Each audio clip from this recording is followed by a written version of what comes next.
very happy for Henry and his family. Our goal is to help these kids be their best, and I don't know if you can get better than 1-1, right? So, really, how hard he's worked, how much time he's put in, and it's just something to celebrate for his family, our university, our athletic program, our baseball program, and for all those who love Louisville Cardinal athletics. It was a big night. Jody, go ahead. Hey, Dan, it's Jody Dilling with Cardinal Authority. Can you talk about we heard from Henry last night what the moment was like for him. What was it like for you? Because you've seen the work that he's put in. You've never had, a 1-1 guy before. What was it like for you?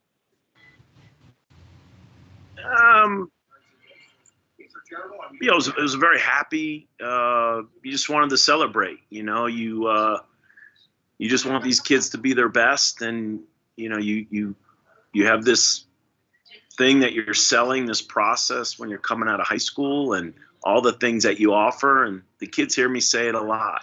Take advantage of the resources that you have here. But you also let them know that even though they all work hard, you can see certain players who I hate to say above and beyond, but where their commitment level is. And it was fun to watch Henry's maturation from freshman year to he's been very public about after his freshman year when he decided he could do more and how he was gonna live with no regrets when it came to the game of baseball. So it just shows you. I mean, it's an educational moment for many. There are a lot of talented student athletes, a lot of talented baseball players out there, but it takes much more than talent. There's what we call a next level work ethic, and as we like to say, be professional. And the last 2 years, he went from being an 18, 19-year-old to felt like a 25, 30-year-old. In terms of his consistency and his work ethic. All right, let's go over to Dan Potesh, AT&T Sportsnet. Hey, Coach, how are you? Good. How you doing? Good, thank you. Had a question about Henry the person away from the game. You obviously had a chance to work with him for the last few years. You've gotten to know him as far as his talents on the field, but what can you tell us about the young man the Pirates are getting away from the field, the kind of person he is outside of the guy behind the plate? I don't think he's fishing or playing golf, and I don't know about any extracurricular activities. I just laugh because it's all baseball. I mean, he's a bright kid. He got his degree in 3 years, and I don't know if people talk about that enough. He's obviously playing the quarterback position and in baseball, as we like to call it. So they're getting a great leader on and off the field. I think if you noticed in his press conference last night, how he gave credit to the support system and the team that he has around him, that, as we like to say, you win in life with the right people. And he's well aware of that. So I think the city of Pittsburgh is getting a guy who's going to be all in, the fan base, that he wants to win. He's very competitive, and he'll do anything he can, to bring life and energy and success to that organization. But probably healthiest is he knows he hasn't arrived yet. I mean, he's well aware that he's got to get better, and he's got that growth mindset. And, we know that's just crucial if you're going to, one, make it to the big leagues, and then two, if you're going to stick and be a big leaguer for so many years, it's going to take that constant desire to get better, improve. And so he's very mature, and he understands that. If I can add to that real quickly, in reading his bio and some of the other things about him recently, well, obviously within the last 24 hours, I noticed that he has an interest in trying to coach at some point. Do you see those kind of qualities in him? You mentioned leadership. Do you see him as a guy that sees the game differently than your average player, and that he at some point can have that kind of relationship that a coach has with the player? Hopefully for Pirate fans, I would think very much down the line. I'd probably want to let the coaching staff know the Pirates. It's a dual athlete / coach. I mean, he's already coaching.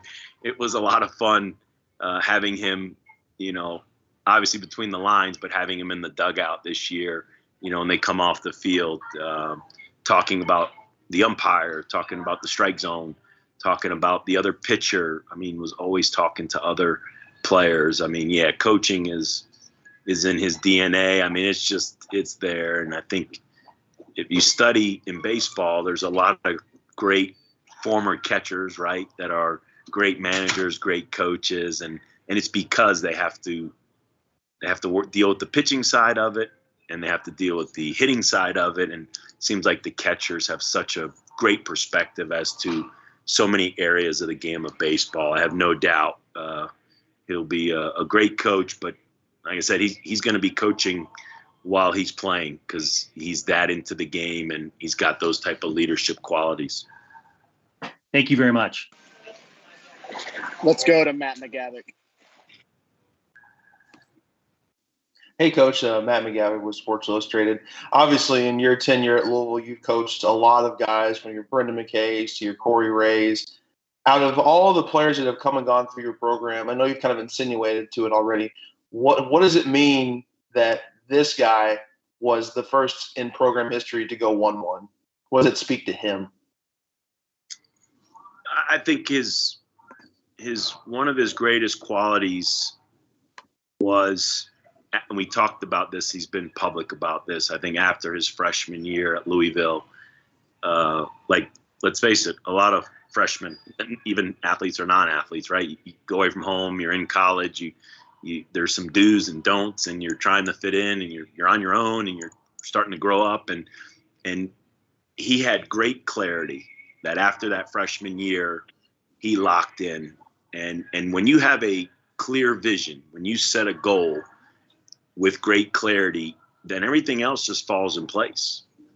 And, what he reminds us, and hopefully what he left his mark on the program, lots of times you could be as good as you want to be. You got to have talent, and I don't want to take anything away from his talent, but you have to have an unbelievable, consistent level of work ethic. You have to have clarity. You have to know where it is you're trying to get and what you're trying to accomplish. And you have to be extremely consistent with that. And one of his great qualities is he's so competitive. So I've always loved, we have the Michael Jordan Award that we give out at the end of the fall. And I've always loved how he wanted to win that award, and he's so competitive. And he would, his group would run from the hack shack to the cages, or the cages to the hack shack. He'd be sprinting Cooper Bowman or one of the other position players. Every hitting group, there was competitions, and the losers were doing push-ups right there in practice. And that just helps him. That helps him in that growth mindset. That helps him every day when you show up to the ballpark, that he loves to compete, and he's having fun. He's having fun doing it. I think what he taught us all is, he's heard me say many times, you don't smile because you're happy. You're happy because you smile. And he smiles. He enjoys, he enjoys the game, and he enjoys trying to get better. We call it work. We always say that phrase or adjective, work hard. It's, I don't want to say disrespectful to people who work in their industry or their profession, but it's not as much work to him. He just loves it, man. It's practice. It's getting better. It's doing something that he loves to do. And so he taught us a lot. And most importantly, hopefully he taught a lot of the players that he played with, what it takes to be successful and be as good as you want to be your best. All right, let's go over to Stephen Nesbitt. Hey, Coach, thanks for doing this. Could you give us a little bit of background? I know Henry committed as a high school sophomore. The Pirates, he said last night, were the only team that called him on draft day, and he said he was pretty excited about going to college. When did he come on your radar, and what were some initial impressions of Henry Davis? Coach Snyder ran across him, and having had a Will Smith in our program, the value of a real catch and throw guy. that was attractive. He played with high energy, very vocal.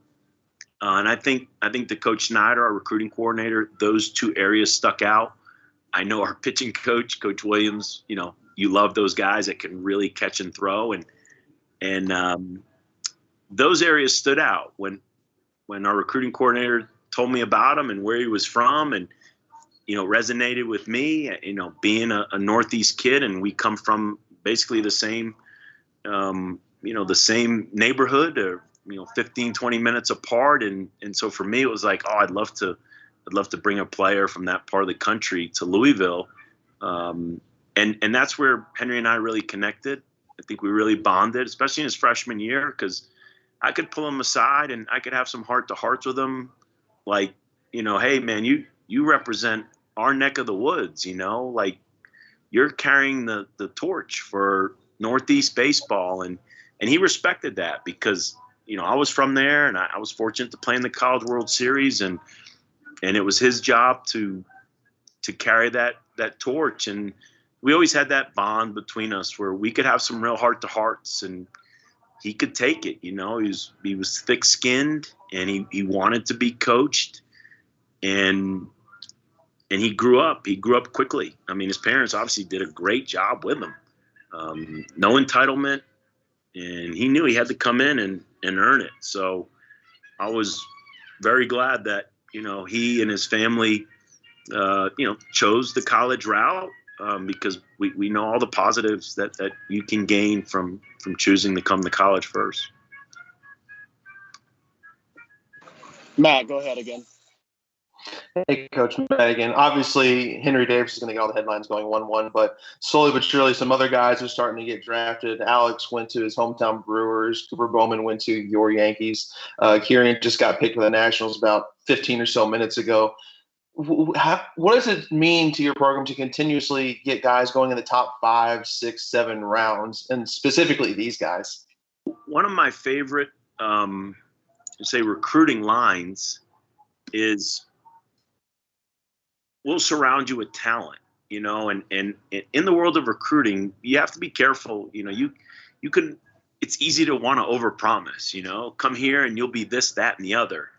And I always try to be real clear with kids and families. Like, I can't promise you'll be the Friday night starter, and I can't promise you'll be the shortstop and hit third. Here's what I can promise. And I start to list the degree and the resources. And then I always say, I promise we can surround you with talent, because as good as Coach Williams is, and Coach Snyder and Coach Vrabel and Coach Mundorf, and our support system is awesome, at the end of the day, it's the community they're around. And Will Smith's a first rounder because Corey Ray's a first rounder, and Zach Birdie's a first rounder, and Nick Solak's a second rounder, and Blake DeBerry's a third rounder. And I'm not taking anything away from Will Smith. I could say the same thing for Corey Ray. The reason Corey Ray was the 5th pick of the draft was because of Will Smith and Nick Solak. And I give a lot of credit to the other players. As you just mentioned, Benellis and Bowman, our position player group was awesome.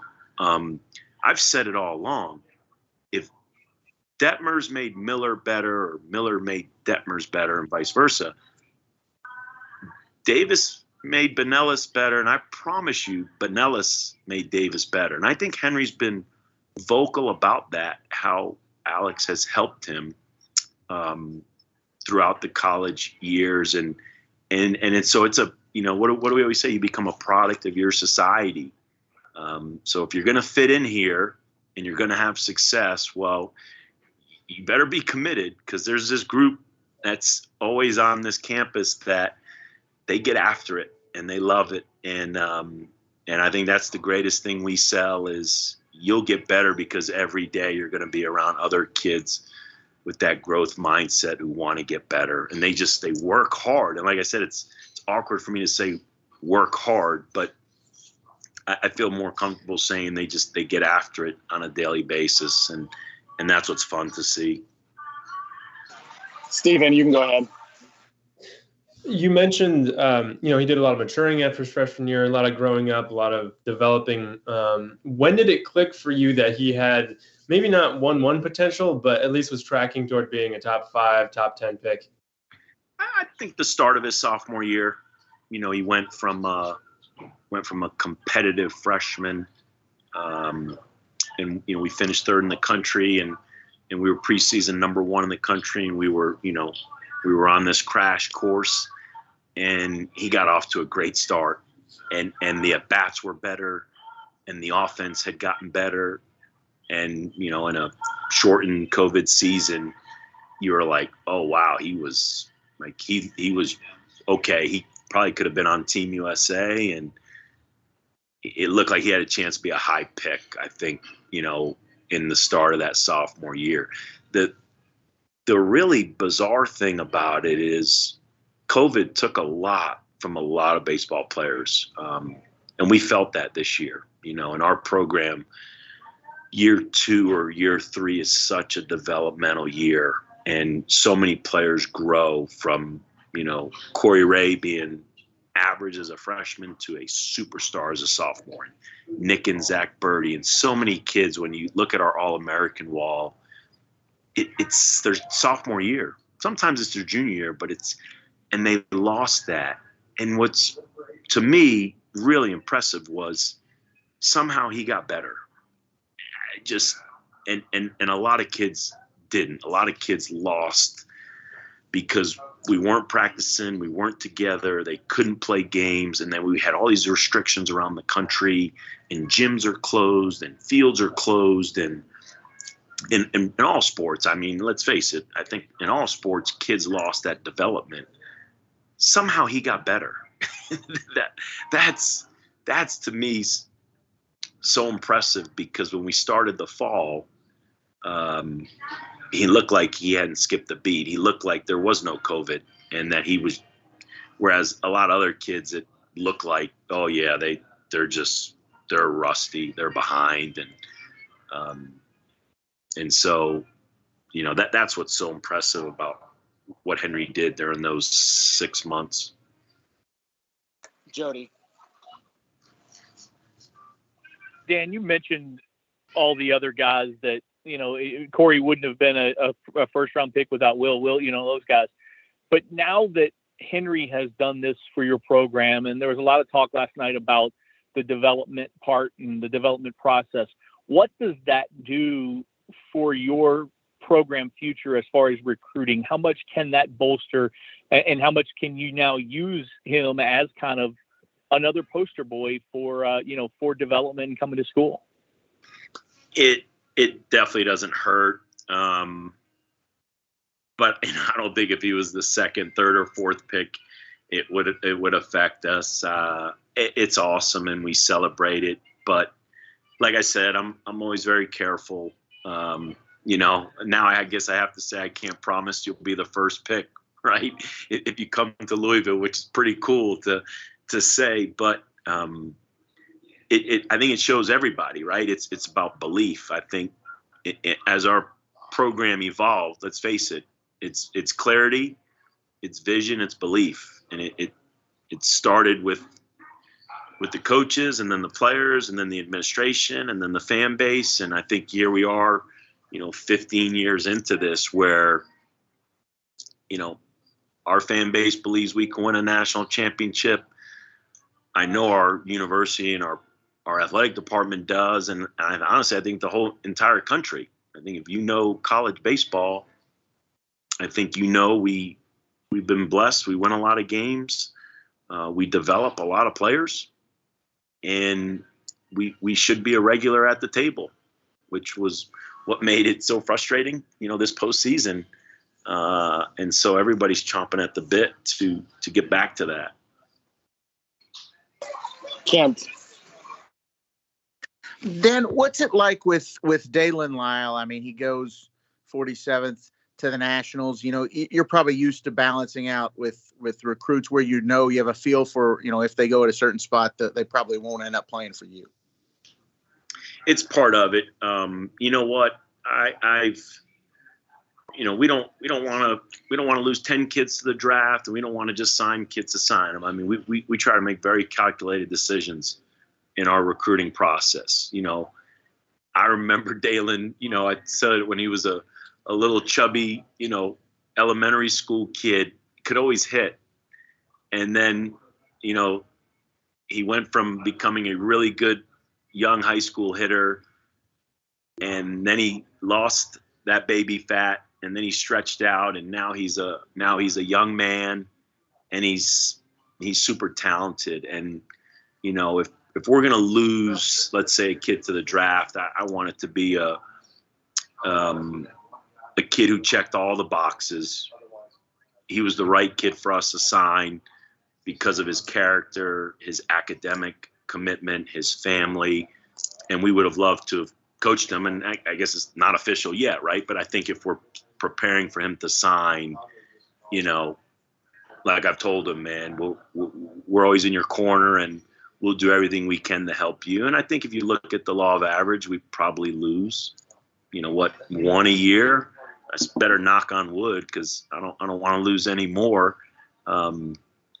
And so I think we got a really, really special group coming in, and that group coming in knows that, hey, we're competitive. We got a chip on our shoulder, and we don't get to coach. Maybe we won't get to coach Dalen. I want him to make it. I want him to be successful. I'm never rooting against those guys, but I'm coaching Noah Smith, and I'm coaching Willie Cook, and I'm gonna be coaching Curtis Reed, and I bet you there's a chip on our shoulder. We're gonna do everything we can in our power to help these guys get ready. And if their goal is to play pro ball, or as I like to say, make it to the big leagues, and you've chosen the right program. And I'm super excited for those that are committed to us and ready to help them. All right. Is there anybody else before we wrap up? So, Coach, as a Yankees fan, what would your reaction have been if he went to the Red Sox? I was getting over the fact that I was going to have to root for the Red Sox. And honestly, I probably spoke to the Red Sox as much as anybody. And I know those guys. I'm very close with them. I've known them for a long time. I would have been very happy for Henry, and as you realize, like parents, right? You become. I've become a Marlins fan, and I become a Dodgers fan, and heck, I root for all the teams that our guys are playing for. So obviously now I'm a big Pirates fan. I text Dr. Elko, our good friend Kevin Elko is in Pittsburgh. He's spoken to our team when we played at the University of Pittsburgh. So who knows? Maybe we'll be able to cross paths with Henry one day, and we go up there and play an ACC weekend. Coach, real quick, All right, what were the emotions watching Chris and Mississippi State win the College World Series? With all the ties, how deep your relationship goes? What was the first part of that? I just missed it. What were your emotions watching Chris and Mississippi State win the College World Series, with as deep as your relationship goes with him? I mean, it felt like your brother, had just won, because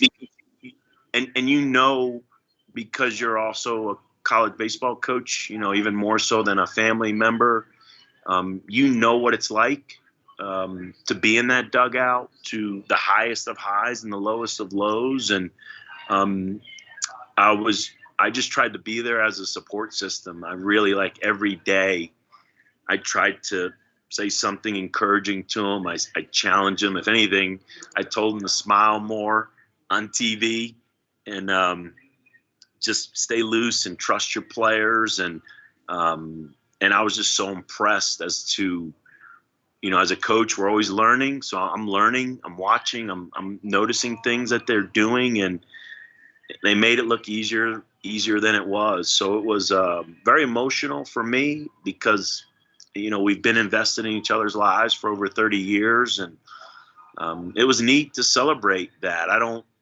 Let's be honest, I don't get to do that often. I live in my bubble. I'm a fan. I root for the basketball team. I root for the football team, but I don't really root for a team that close.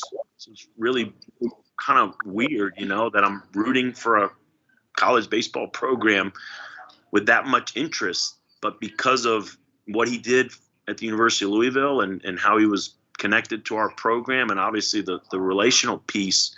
I enjoyed it. I enjoyed it. It was very healing for me.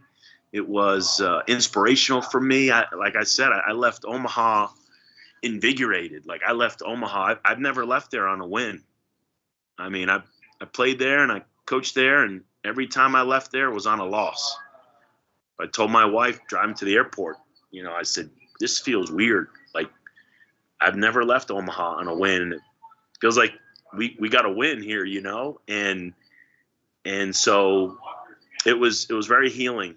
It was very healing and very enjoyable. I truly enjoyed it. It was a special time. All right, last call. The Reds to draft some guys. They need the help. Who? The Reds.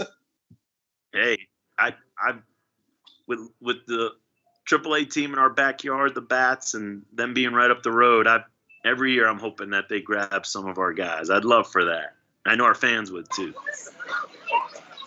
All right, everybody, we appreciate it. For those of you that are local, we'll work on some things with some of the guys that have been drafted to try to get them available to you. Yeah, Tom, I see you dropping something real quick. So if you want to get a last question in, you can.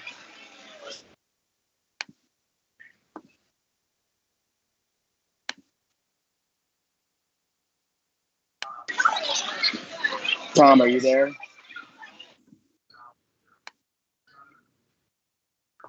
Coach, usually when you have heart-to-hearts with somebody, that is kind of code guys. Was there something that you were looking to, just a typical maturation process? Would you mind maybe just repeating that? You broke up a little bit. Yeah. Henry, you guys had a hard part. You mentioned you guys were from the same area. Was there something that you were challenging, trying to get out of him, or was it just a typical maturation process? Yeah, no, it's a good question. It's your natural.